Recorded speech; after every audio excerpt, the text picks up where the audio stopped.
S Adikesavan ഇപ്പോൾ ഈ east west trade ലൈനിൽ നിന്ന് 10 നോട്ടിക്കൽ മൈൽ മാത്രം അകലെയുള്ള വളരെ സുപ്രധാനമായ തന്ത്രപ്രധാനമായ ഒരു സ്ഥാനം വിഴിഞ്ഞം തുറമുഖത്തെ സംബന്ധിച്ചുണ്ട്. നമ്മൾ ഒരുപാട് പറഞ്ഞതുപോലെ സ്വാഭാവികമായ ആഴം ഉള്ള ഡ്രഡ്ജിങ് ആവശ്യമില്ലാത്ത തുറമുഖം, ഇങ്ങനെ ഒരുപാട് വലിയ സാധ്യത പൊട്ടൻഷ്യൽ അവിടെ കിടക്കാണ്. നമുക്ക് സമീപ പ്രദേശങ്ങളിൽ തന്നെ, സമീപ പ്രദേശം എന്ന് പറയുമ്പോൾ അധികം ദൂരെ അല്ലാതെ കൊളംബോ പോർട്ടുണ്ട്, ഏഷ്യൻ തീരത്ത് തന്നെ സിംഗപ്പൂർ, ജബൽ അലി, വലിയ വലിയ തുറമുഖങ്ങളുണ്ട്, വലിയ വാണിജ്യം നടക്കുന്ന തുറമുഖം. അപ്പോൾ അവിടെ നിന്ന് അതിൻ്റെ ഒരു അംശമെങ്കിലും വിഴിഞ്ഞത്തേക്ക് വരിക, ഇതൊരു വലിയ തുറമുഖമായി ഒരു പക്ഷേ ഈ പറഞ്ഞ സിംഗപ്പൂർ പോർട്ടിൻ്റെയൊക്കെ പകുതിയെങ്കിലും ശേഷിയുള്ള അത്രയും ബിസിനസ് നടക്കുന്ന ഒരു തുറമുഖമായി മാറുക, അതൊക്കെ നമ്മുടെ വലിയ ആഗ്രഹമാണ്, വലിയ സ്വപ്നമാണ്. അതനുസരിച്ച് വലിയ തുറമുഖം വരുമ്പോൾ ആ തുറമുഖത്തിന് ചുറ്റുമുള്ള പ്രദേശം വികസിക്കും, അങ്ങനെ ഒരു തുറമുഖ നഗരമായി തിരുവനന്തപുരം മാറും. വിശാലാർത്ഥത്തിലുള്ള കാഴ്ചപ്പാടാണ്. അങ്ങനെയൊക്കെ പലരും സ്വപ്നം കണ്ടിട്ടുണ്ട്. പക്ഷേ ആ നിലയിലേക്ക് എത്തിയിട്ടില്ല. എത്തും എന്ന പ്രതീക്ഷയോ ആഗ്രഹമോ ഒക്കെ ഉണ്ട് താനും. അപ്പോൾ ഇവിടെ ഇപ്പോൾ സംഭവിക്കുന്ന കാര്യങ്ങൾ, MSCയെ പോലെ വളരെ ഗ്ലോബൽ എക്സ്പോഷറുള്ള ഈ രംഗത്തെ ഏറ്റവും പ്രധാനപ്പെട്ട കമ്പനി അവിടെ മുതലിറക്കുന്നു. അവരുടെ ലക്ഷ്യം എന്ന് പറയുന്നത് അവരുടെ ലാഭമായിരിക്കും, അതൊരു സംശയമില്ല. അപ്പോൾ ആ കാര്യത്തിൽ നിലവിലുള്ള സർക്കാരിന് എന്തെല്ലാം കാര്യങ്ങൾ ചെയ്യാം? ഇത് ഫെസിലിറ്റേറ്റ് ചെയ്യണോ അതോ ജാഗ്രതയോടുകൂടി ഇവരിത് അടിച്ചുകൊണ്ട് പോകാൻ നിൽക്കുകയാണോ എന്ന നിലയിൽ പ്രവർത്തിക്കണോ?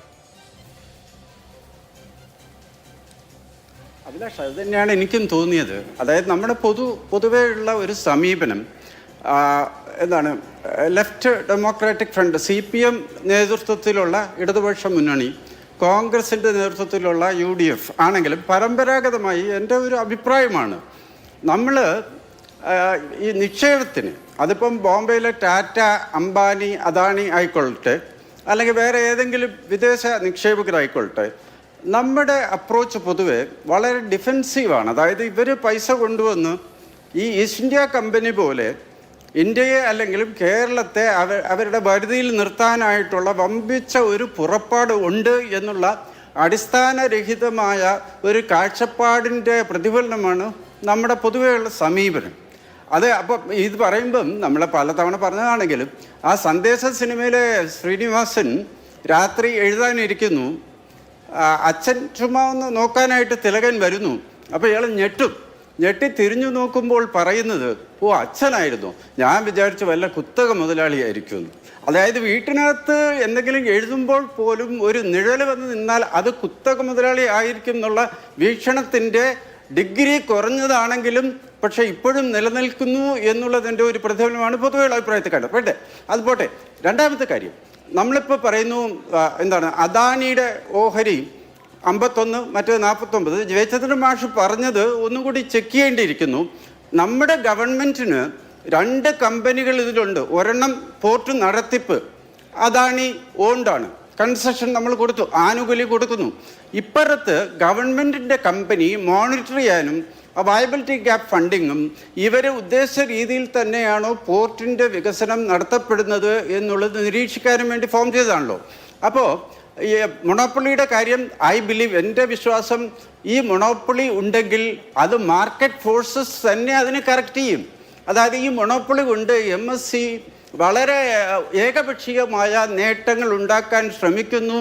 അത് മാർക്കറ്റിനെ പ്രതികൂലമായിട്ട് ബാധിക്കുന്നുണ്ടെങ്കിൽ കൊളംബോ കൊണ്ടും കച്ചവടം. മനസ്സിലായി ഞാൻ പറഞ്ഞു വന്നത്? ഈ ഓപ്പൺ മാർക്കറ്റിൽ ഒരാളുടെ മാത്രം അല്ലെങ്കിൽ ഒരു കമ്പനിയുടെ മാത്രം നേട്ടം കൊണ്ടുപോകാതിരിക്കാനുള്ള സംവിധാനം എന്നും മാർക്കറ്റ് ഇക്കോണമിയിലുണ്ട്. 2, അങ്ങനെ ഒരു ആശങ്ക എൻ്റെ അഭിപ്രായത്തിൽ ഇത് ഫ്രെയിം ചെയ്തപ്പോൾ ഇല്ലായിരുന്നു. കാരണം അങ്ങനെയാണെങ്കിൽ ആ ഒരു ക്ലോസ് എഗ്രിമെൻറ്റിൽ വരുമായിരുന്നു. ഇനി എഗ്രിമെൻറ്റിൽ ഇപ്പോൾ ഇല്ലെങ്കിൽ തന്നെ ശ്രീ സമ്പത്ത് ഉന്നയിച്ച വളരെ പ്രസക്തമായി, എനിക്ക് വലിയ ഇഷ്ടമാണ്. കാരണം അദ്ദേഹം ഫാക്സിൻ്റെ അടിസ്ഥാനത്തിലാണ് പറയുന്നത്, രാഷ്ട്രീയ എന്താണ് ഒരു അഫിലിയേഷൻ ഉണ്ടെങ്കിലും.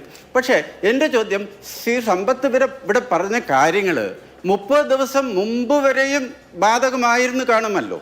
അപ്പോൾ എൻ്റെ VISL എന്ന് പറയുന്ന സംസ്ഥാന ഗവൺമെൻറ്റിൻ്റെ ഉടമസ്ഥതയിലുള്ള ഇത് മോണിറ്റർ ചെയ്യാൻ ഉത്തരവാദിത്തമുള്ള കമ്പനി ഈ കാര്യങ്ങൾ രേഖാമൂലം അദാനിയോട് ചോദിച്ചോ ഇല്ലയോ? അതൊന്ന് പരിശോധിക്കേണ്ടിയിരിക്കുന്നു. എനിക്ക് ഇപ്പോൾ സമയക്കുറവാണ്, നല്ല വിഷയമാണ്, സമയക്കുറവ്.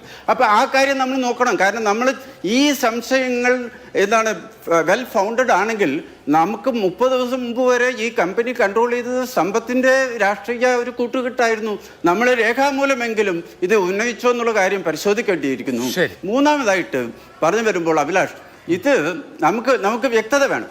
വിദേശ നിക്ഷേപം വരുന്നു. ഇനി ഈ പറഞ്ഞ ആശങ്കകളെല്ലാം ശരിയാണെന്നുണ്ടെങ്കിൽ തീർച്ചയായിട്ടും VISL അല്ലെങ്കിൽ ഗവൺമെൻറ് ഓഫ് കേരളയ്ക്ക് രേഖാമൂലം ഈ കാര്യങ്ങൾ ഉന്നയിച്ച് അത്ര ശക്തമായ ഒരു ആശങ്ക അല്ലെങ്കിൽ പേടി നമുക്കുണ്ടെങ്കിൽ അത് ക്ലിയർ ചെയ്യാനും അവസരം നമുക്കുണ്ട്. അനൗൺസ്മെന്റ് വന്നതേ ഉള്ളൂ. 1 രൂപ പോലും MSc ഇതുവരെ ഇന്ത്യക്കകത്ത് അയച്ചിട്ടേ ഇല്ല. അത് അയക്കാനായിട്ട് തീർച്ചയായിട്ടും കേന്ദ്ര ഗവൺമെന്റിന്റെ സെക്യൂരിറ്റി ക്ലിയറൻസ് ചിലപ്പോൾ ഉണ്ടാവാം. എന്തായാലും സംസ്ഥാന ഗവൺമെന്റിന് പൂർണ്ണ അധികാരമുണ്ട്.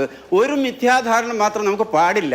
ഈ കേരളത്തിൽ നിക്ഷേപിക്കാനായിട്ട് ഒരു ക്യൂ നിൽക്കുകയാണ്. അപ്പം നമ്മൾ എത്രയോ പേരുണ്ട്, ഈ 13,500 കോടി നമ്മൾ അനുവദിക്കണോ? കാരണം MSc ഇല്ലെങ്കിൽ വേറെ എന്തെങ്കിലും സാധ്യതയുണ്ടെങ്കിൽ അങ്ങനത്തെ ഒരു സ്റ്റാൻഡ് ജസ്റ്റിഫൈഡ് ആണ്. എൻ്റെ അഭിപ്രായത്തിൽ ഈ കേരളത്തിൽ നിക്ഷേപിക്കാനായിട്ട് അങ്ങനെ അന്താരാഷ്ട്ര തലത്തിലോ ദേശീയ തലത്തിലോ ഒരു ക്യൂവുമില്ല. നമുക്ക് വേണമെങ്കിൽ മാത്രമേ നിക്ഷേപം വരുള്ളൂ.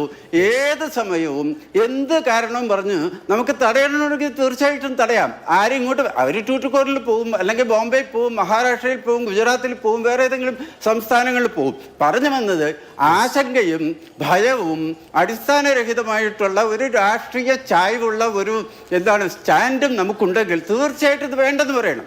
എല്ലാവരും കൂടി ചെന്ന് ഇനി വേണ്ട, MSc കൊണ്ടുവരണ്ട. പക്ഷേ മനസ്സിലാക്കണം, ഈ MSc ഇവിടെ മാത്രമല്ല, അവർക്ക് വേറെയും ചാൻസസ് ഉണ്ട്.